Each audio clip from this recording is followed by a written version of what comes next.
3분의 기적이라는 글이 있는데 인터넷에 나오더라고요. 거기에 소개된 글 하나를 소개하며 설교를 시작하려고 합니다. 제가 읽어보겠습니다. 한국에서 러시아로 5명의 피아노 전공 학생이 유학을 갔습니다. 그 학교에는 전 세계적인 명성을 가진 유명한 교수가 있어서 5명 모두 그 교수님에게 지도를 받기를 원했습니다. 그러나 그 교수님은 시간적 여유가 없기 때문에 5명 가운데 1명만 지도할 수 있다 하면서 오디션, 시험을 통해서 시험을 보고 일주일 뒤에 그 결과를 알려주겠다라고 이야기했습니다.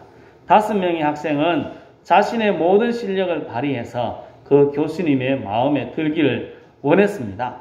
일주일 뒤 교수님이 5명 가운데 1명을 자기 제자로 선택했는데 누구도 예상하지 못한 선택이었습니다. 왜냐하면 그 학생은 5명 가운데 누가 봐도 실력이 가장 떨어졌기 때문에 그렇습니다. 보면 알지 않습니까? 자기도 다 느끼지 않습니까? 낙방한 4명은 교수님과 그 붙은 학생 그 사이에 아마 뒷거래가 있었을 것이다. 뒷돈을 좀 줬든지 그렇게 했을 것이다 라고 생각했습니다. 그런데 교수님이 제자를 선택한 이유를 듣고는 입을 딱 다물 수밖에 없었습니다. 교수님은 오디션을 본 뒤에 매일 피아노 연습실에 와서 그 학생, 붙은 학생입니다. 붙은 학생이 피아노 치는 모습을 지켜보았다는 것입니다. 다른 4명의 학생은 오디션을 치른 후 연습실에 나오지 않고 놀면서 시간을 때웠지만 그 학생은 매일 나와서 피아노를 쳤다고 합니다. 그때 그 학생에게 피아노를 통해 성공을 하겠다는 욕심보다는 피아노 치는 것 자체를 진심으로 사랑하는 마음이 눈에 보였다는 것입니다. 그리고 나서 교수님이 이렇게 이야기했습니다. 나는 피아노에 재능이 있는 사람보다 피아노를 사랑하는 사람이 대성할 수 있다고 믿습니다. 라고 글을 적고 있습니다. 사람은 재능이 있고 똑똑한 사람이 성공한다고 생각합니다. 그런 사람이 성공할 가능성이 높습니다. 하지만 하나님은 재능 있는 사람보다 진정으로 하나님을 사랑하고 하나님의 말씀을 사모하는 사람을 찾습니다. 화려하고 비싼 그릇, 그것도 좋습니다. 하지만 언제든지 쓰기 편한 그릇이 내 마음에 듭니다. 그냥 아무 데나 쓸 수 있는 그릇, 깨끗한 그릇이 하나님 보시기에도 좋습니다. 사람도 그게 더 안 좋겠습니까? 금그릇에 밥 주면 밥 먹을 때 부담되지 않겠습니까? 여러분은 똑똑하고 재능이 많으신 분입니까? 아니면 하나님을 사랑하고 하나님을 사모하는 사람입니까? 우리는 하나님을 계속해서 사랑하고 하나님의 말씀을 찾고 구하는 사람이 되어야 합니다. 거북이처럼 꾸준하게 빨리 못 가도 됩니다. 빨리 못 가는 건 우리 걸음이 늦은 거 어떻게 하겠습니까? 거북이처럼 꾸준하게 계속해서 주님을 찾고 구하는 사람이 되도록 힘쓰고 노력해야 됩니다. 성도 여러분, 우리 모두 주님을 변함없이 그리고 계속해서 사랑하고 더 사랑하는 사람으로 살아갈 수 있기를 예수님의 이름으로 축복합니다. 오늘 읽은 2절 말씀은 여호수아가 죽고 난 이후에 일어난 일이라고 1장 1절에서 말씀합니다. 유다와 시므온이 자신들에게 할당된 지역, 제비뽑기였거든요. 제비뽑기에서 할당된 지역을 점령하고 있습니다. 19절 초반에 보면 이렇게 이야기합니다. 같이 읽겠습니다. 여호와께서 유다와 함께 계셨으므로 그가 산지 주민을 쫓아내었으나 하나님이 함께 하셔서 어떻게 됐습니까? 유다가 산지 주민을 쫓아내었습니다. 유다가 차지한 산지 주민이 누군가? 이제 그게 20절에 나옵니다. 20절에 이렇게 소개합니다. 그들이 모세가 명령한 대로 헤브론을 갈렙에게 주었더니 그가 거기서 아낙의 세 아들을 쫓아내었다 말씀합니다. 산지에 있는 사람이 어떤 사람이라고요? 아낙 자손, 아낙의 세 아들이라고 합니다. 아낙이 어떤 사람인지 혹시 들어보셨습니까? 아낙은 거인이들입니다. 키가 이따만한 사람도 있지 않습니까?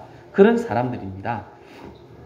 근데 여호수아서 14장 15절에 보면 이 세 아들을 더 구체적으로 잘 설명합니다. 한번 같이 읽어보실까요? 헤브론의 옛 이름은 기럇 아르바라. 아르바는 아낙 사람들 가운데에서 가장 큰 사람이었더라. 그리고 그 땅에 전쟁이 그쳤더라. 아멘. 유다 자손 갈렙이 차지한 땅입니다. 산지에 있는 사람. 그 사람이 어떤 사람이라고요? 아낙 자손인데 거인 족속인데 그 중에서도 가장 큰 사람. 아, 저 사람 보면 도저히 이길 수 없는 사람. 제가 요즘 인터넷에 보면서 무엇이든 물어보살 하면서 나오는 거 있지 않습니까? 서장훈하고 나오는데 서장훈이 2m 7인가 그러더라고. 키가. 제가 쓰면 이렇게 보면 이렇게 봐야 되지 않습니까? 그 사람하고 제가 싸울 수 있겠습니까? 근데 죽을 것 같을 겁니다. 싸우자고 하면요. 버떡 도망가야 됩니다. 그런 사람들을 유다 사람들이 쫓아내었습니다. 어떻게 해서 이겼을까요? 하나님께서 함께 하셔서 하나님을 온전히 따랐기 때문에 하나님의 능력으로 쫓아내었다라고 말합니다. 이스라엘 사람들이 가데스 바네아에서 두려워했던 사람들이 아낙 자손들입니다. 거인 족속들입니다. 그 두려워했던 아낙 자손들, 거인들 중에 거인, 그들을 하나님의 능력으로 힘입어 쫓아내었습니다. 19절 초반에는 그렇게 이야기하고 있습니다. 19절 다시 한번 읽어보실까요? 여호와께서 유다와 함께 계셨으므로 그가 산지 주민을 쫓아내었으나 골짜기의 주민들은 철병거가 있으므로 그들을 쫓아내지 못하였으며. 아멘. 산지 주민, 아낙 자손, 키가 있다만 대빵 큰 사람들, 그 사람들은 쫓아내었습니다. 하나님이 함께 하셔서 쫓아내었습니다. 그런데 어디 갔으니까 힘을 못 씁니까? 골짜기에 가니까 이 사람들이 힘을 못 씁니다. 그들을 쫓아내지 못합니다. 이유가 무엇입니까? 여기 나와 있습니다. 철병거가 있으므로. 근데 여호수아서 17장 18절에 보면 이렇게 또 이야기합니다. 이것도 한번 읽어보겠습니다. 가나안 족속이 비록 철병거를 가졌고 강할지라도 내가 능히 그를 쫓아내리라 하였더라. 아멘. 여기 보면 이야기하는 말이 있지 않습니까? 가나안 족속이 뭘 가졌다고요? 철병거. 골짜기에 있는 사람만 철병거를 가졌다고 이야기한 겁니까? 그런 건 아니죠. 가나안 족속들은 철병거를 가지고 있다는 겁니다. 산꼭대기에 있든지 밑에 있든지 골짜기에 있든지 그건 관계없이 가지고 있다라고 이야기하고 있는 겁니다. 철병거를 가지고 있었지만 꼭대기에 있는 산지에 있는 사람들은 쫓아내었습니다. 어떻게 해서 쫓아냈다고 아까 19절에 이야기하셨을까요? 하나님이 함께 하셔서 여호와께서 유다와 함께 계셨으므로 쫓아내었다 이야기했는데 골짜기 가서는 하나님이 도망가셨습니까? 그렇지 않습니다. 유다가 골짜기 주민을 쫓아내지 못한 이유, 진짜 이유가 나와 있습니다. 여호수아서 14장 14절입니다. 같이 한번 읽어보실까요? 헤브론이 그니스 사람 여분네의 아들 갈렙의 기업이 되어 오늘까지 이르렀으니 이는 그가 이스라엘의 하나님 여호와를 온전히 쫓았음이니라. 아멘. 산지에 있든 골짜기에 있든 어떻게 하면 이길 수 있다고 이야기하는 걸까요? 하나님을 온전히 쫓으면 이길 수 있다고 이야기합니다. 갈렙이 산지에 있는 사람을 쫓아낼 수 있었던 이유가 뭡니까? 이는 왜냐하면 하나님을 온전히 따랐기 때문에 그렇습니다. 산지에 있든 골짜기에 있든 필요가 없습니다. 무기가 좋든 안 좋든 그런 거 관계가 없습니다. 하나님을 온전히 쫓으면 이길 수 있습니다. 가나안 족속들 이스라엘 민족보다 힘도 셉니다. 전략도 좋습니다. 그리고 전술도 좋고 힘도 좋습니다. 무기도 좋습니다. 그들보다 훨씬 더 좋습니다. 하지만 뭘로 이겼습니까? 하나님의 능력으로 이겼습니다. 가나안 땅의 첫 성 여리고 성이 있습니다. 튼튼한 성입니다. 성곽이 2개로 되어 있다고 합니다. 성벽이 2개로 되어 있고 중간에 마차가 달릴 수 있다는 그 튼튼한 성 어떻게 이겼습니까? 하나님의 능력으로 이겼습니다. 하나님께서 그냥 무너뜨려 주셨습니다. 몇 바퀴 돈다고 13바퀴 돈다고 무너질 성이 아닙니다. 그 성이 하나님의 능력으로 무너졌습니다. 가나안 족속이 연합해서 이스라엘을 쳐들어온 일이 있습니다. 기브온 족속 때문에 아니면 다른 일 때문에 쳐들어왔습니다. 그때 하나님 어떻게 하셨을까요? 구박을 내리셨습니다. 구박을 내려가지고 사람들을 죽입니다. 구박으로 죽인 사람이 칼로 죽인 사람들보다 더 많다. 성경은 그렇게 기록하고 있습니다. 하나님께서 이기게 하신 겁니다. 철병거를 가지고 있는 가난한 사람들을 하나님께서는 무기를 제대로 갖추지 못한 이스라엘 백성들이 이기도록 하셨습니다. 이스라엘 사람들이 뭐 힘이 좋아가지고 능력이 좋아서 전략이 좋아서 이겼던 것이 아닙니다. 하나님의 능력입니다. 하나님을 바라보고 나갈 때 이기게 하셨습니다. 안악조선이고 거인족속이고 철병거가 있고 튼튼한 성벽이 있었어도 관계없습니다. 그들을 이기기 위해서 이스라엘 사람들이 해야 될 단 한 가지는 뭡니까?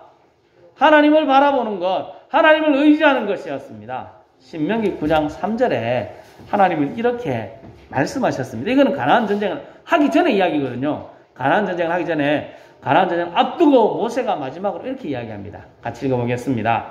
오늘 너는 알라 내 하나님 여호와께서 맹렬한 불과 같이 내 앞에 나아가신 즉 여호와께서 그들을 멸하사 내 앞에 엎드러지게 하시리니 여호와께서 내게 말씀하신 것 같이 너는 그들을 쫓아내며 속히 멸할 것이라. 아멘. 하나님께서 뭐라고 약속하시는 겁니까? 내가 가서 다 쳐줄게. 넌 따라와. 나만 보고 따라와. 그렇게 말씀하고 있는 겁니다. 우리에게 하나님의 놀라운 능력으로 함께 하시면 우리의 갈 길을 하나님의 놀라운 능력으로 인도하여 주십니다. 하나님은 우리를 인도하시는 분입니다. 우리를 지키시는 분입니다. 그 하나님을 따라가면 이길 수 있습니다. 우리가 해야 될 일은 단 한 가지, 하나님을 바라보며 믿음으로 주님을 따라 전진하는 것입니다. 성도 여러분, 우리가 주님을 늘 바라보며 믿음으로 전진하여서 하나님께서 주시는 놀라운 능력을 경험하며 살아갈 수 있기를 예수님의 이름으로 축복합니다. 그런데 문제가 있습니다. 뭐 이렇게 안 살고 싶은 사람이 있겠습니까? 믿음 생활을 한다면 다 이렇게 살고 싶죠. 그런데 잘 안 됩니다. 신명기 요 읽은 9장 4절 말씀에 이렇게 이야기합니다. 같이 또 한번 읽어보실까요? 내 하나님 여호와께서 그들을 내 앞에서 쫓아내신 후에 내가 신중에 이르기를 내 공의로움으로 말미암아 여호와께서 나를 이 땅으로 인도하여 들여서 그것을 차지하게 하셨다 하지 말라. 아멘. 우리가 믿음으로 살지만 하나님의 능력을 경험하다 보면 착각에 빠질 때가 있다는 겁니다. 이게 언제 적은 거라고요? 가나안 땅을 정복하기 전입니다. 가나안 땅에 들어가기 전에 내가 들어가서 다 너희들 앞에서 다 처리해 줄게. 따라오기만 해. 그런데 따라오다가 너희들이 이런 생각하면 안 된다. 이렇게 이야기하는 겁니다. 내 심중에 뭐라고 생각하는 겁니까? 전쟁을 계속 이기고 있습니다. 그럼 마음속에 어떤 생각이 든다고요? 내가 뭐 잘했는 게 있는 모양이다. 내가 잘해서 그렇지 뭐. 하나님도 내가 잘하는 길에 하는 거지. 내가 잘못했으면 이래 해주겠나? 내 때문에 이긴 거야. 이렇게 생각한다는 겁니다. 우리가 믿음이 좋을 때 있지 않습니까? 뭔가 잘 될 때 있습니다. 기도도 하면 뭐 잘 될 때가 있거든요. 기도도 난 안 하고 싶은데 앉아있으면 기도가 잘 됩니다. 막 술술 다 나오고 찬송도 막 즐겁습니다. 말씀을 읽었는데 얼마나 재밌고 좋은지 와 읽고도 밤에 잠을 자야 되는데 또 읽고 싶어 그럴 때 있습니다. 무엇인가 자꾸 교회 나와서 하고 싶을 때도 있고 뭐 자꾸 헌금도 하고 싶고 이럴 때 있습니다. 그 누가 그래서 그럴까요? 내가 열심히 해서 내가 열심히 기도하니까 내가 열심히 섬기니까 내가 열심히 무엇인가 하니까 그렇게 된 걸까요? 성경은 이런 부분을 이렇게 이야기합니다. 그건 다 하나님의 은혜다. 열심히 기도할 수 있는 것도 하나님의 은혜고 봉사할 수 있는 것도 하나님의 은혜고 헌금하고 말씀을 잘 이해되는 것도 찬송이 즐거운 것도 다 하나님의 은혜다. 그렇게 이야기하는 겁니다. 내가 뭔가 해서 그런 게 아니고 하나님의 은혜다라고 이야기하는 것입니다. 이스라엘 민족이 하나님께서 이기게 하신 전쟁을 하면서 착각에 빠질 때가 있습니다. 하나님께서 사전에 다 알고 계셨습니다. 그리고 이야기하고 있지 않습니까? 내 심중에 이런 생각하지 마. 벌써 이야기하셨습니다. 그래서 우리들은 이러한 생각들을 잘라내야 됩니다. 이스라엘 민족이 하나님께서 이기게 하신 전쟁을 하면서 착각에 빠진 겁니다. 지금 사사기의 1장에 나오는 내용은 전쟁을 이기다 보니까 철병거 가진 사람들을 이기다 보니까 야 내가 뭐 할 수 있는 모양이다. 내가 뭘 할 수 있는 모양이다. 내 힘으로 되는 모양이다. 이렇게 하다가 결국 망하게 된 겁니다. 누구나 자랑하고 싶고 누구나 안 알아주면 실망이 됩니다. 그거 당연한 일입니다. 이러한 모습을 우리들이 깎아내야 됩니다. 사람들은 다 마찬가지입니다. 우리들은 우리 자신이 누구인지 어떤 사람인지 알아야 합니다. 나는 끝까지 믿음으로 전진할 수 있는 나갈 수 있는 사람이 아닙니다. 우리는 다 그렇습니다. 누구나 마찬가지입니다. 지난번에 말씀드렸던 이야기인데 한 번 더 해보겠습니다. 그리스 신화에 나오는 이야기입니다. 암고양이 한 마리가 주인집 아들이 너무 사랑스러웠습니다. 너무 좋아가지고 그 사람이랑 결혼하고 싶었습니다. 그런데 지는 뭐라고요? 고양이입니다. 그래서 이 고양이가 미의 여신 아프로디테에게 찾아가서 자신의 심정을 이야기했습니다. 나 저 사람이랑 결혼하고 싶어요. 나 제발 좀 바꿔주세요, 사람으로. 라고 이야기했습니다. 막 울면서 막 간청을 했습니다. 그걸 어떻게 했을까요? 고양이의 간절한 소원을 가엾게 여긴 아프로디테가 여신이 고양이를 아름다운 처녀로 만들어 주었습니다. 진짜 아름답게 만들어 주었습니다. 고양이가 변하게 된 처녀를 본 그 집주인 청년이 그녀를 딱 보자마자 너무 이쁩니다. 남자는 뭐만 본다고요? 이쁘면 갑입니다. 그래서 이쁜 걸 보고 반했습니다. 정신을 빼앗기고 결혼했습니다. 신혼여행에 갔습니다. 첫날 밤 거사를 치르기 직전 갑자기 옛날 집이라가 쥐새끼 한 마리가 싹 방에 들어왔습니다. 그러면 보통 아가씨라면 뭐라고 해야 됩니까? 어머머머머머머 이래야 되는데 그래야 남자가 좋아하는데 어이 그래 이러면서 거기 쥐를 잡아야 되는데 뭐라고요 이게 여자가? 고양이입니다. 고양이. 아싸 내 밥이다 하고 딱 잡아먹어버렸어. 자신이 누군지 옆에 있는 사람이 누군지 지금 뭐 해야 되는지 어디에 있는지 까맣게 잊은 채 고양이가 쥐를 잡아먹어버렸습니다. 신랑이 어땠을까요? 깜짝 놀라서 도망갔습니다. 이 모습을 또 지켜보고 있는 사람이 있었습니다. 내가 만들어줬으니까 잘 살고 있나 보고 있었는데 아프로디테가 잘 보고 있었습니다. 이 지금 장난하나 지금 이래가지고 그녀를 다시 고양이로 되돌려 놨다는 이야기. 안타깝습니다. 본성이 나왔습니다. 이게 우리의 모습입니다. 나의 모습. 아까 뭐라고 해요? 하나님은 계속 따라갈 수 있는 사람이 아닙니다. 우리의 모습은 마찬가지입니다. 내 모습을 잊지 말아야 합니다. 나는 연약하고 부족한 존재입니다. 내가 무엇을 해서 된 것 같지만 우리 생각에는 그렇습니다. 늘 그렇게 생각할 수밖에 없는 사고에 갇혀 있습니다. 하지만 우리의 모든 것은 하나님의 은혜입니다. 착각하게 하는 마음을 없애도록 힘쓰고 노력해야 됩니다. 하나님께 더 아름다운 모습으로 나가려고 하면 우리들이 힘쓰고 노력해야 됩니다. 좋은 열매를 맺으려고 하면 복숭이 좋은 열매를 맺으려고 하면 어떻게 해야 됩니까? 지금까지 이제 복숭아 가지치기도 해야 되지 않습니까? 귀찮아 죽겠는데 그거 안 자르면 어떻게 하나 하고 놔두면 어떻게 될까요? 지 마음대로 갑니다. 그리고 지 마음대로 자랍니다. 그러면 되지 않습니다. 봄 되면 꽃이 피면 요즘 우리 하더라고요. 꽃등치기. 등들에 있는 꽃을 싹 다 밀어주고 그 다음에는요. 꽃이 피어 열매를 맺으면 불필요한 걸 따줘야 됩니다. 그거만 합니까? 봉지도 씌워줘야 되고 중간중간 잘못 자라는 도장지라 가대요. 저는 아직 도장지가 뭔지 잘 모르겠는데 그것도 잘라줘야 됩니다. 그래야 됩니다. 작년에 복숭이 너무 잘 됐습니다. 대박 맞았습니다. 근데 올해 또 잘 되겠지 하고 가만 놔두면 어떻게 될까요? 지 마음대로 큽니다. 그게 나무 아닙니까? 그게 우리의 모습입니다. 믿음도 마찬가지입니다. 마음대로 하려고 하는 성향이 우리에게 있습니다. 내 마음대로 자라가고 싶은 마음이 우리에게 있습니다. 누구나 앉고 싶고 앉으면 눕고 싶은 것이 사람 아닙니까? 다 편하게 살고 싶습니다. 그래서 우리들은 채찍질을 해야 됩니다. 그래야 이길 수 있습니다.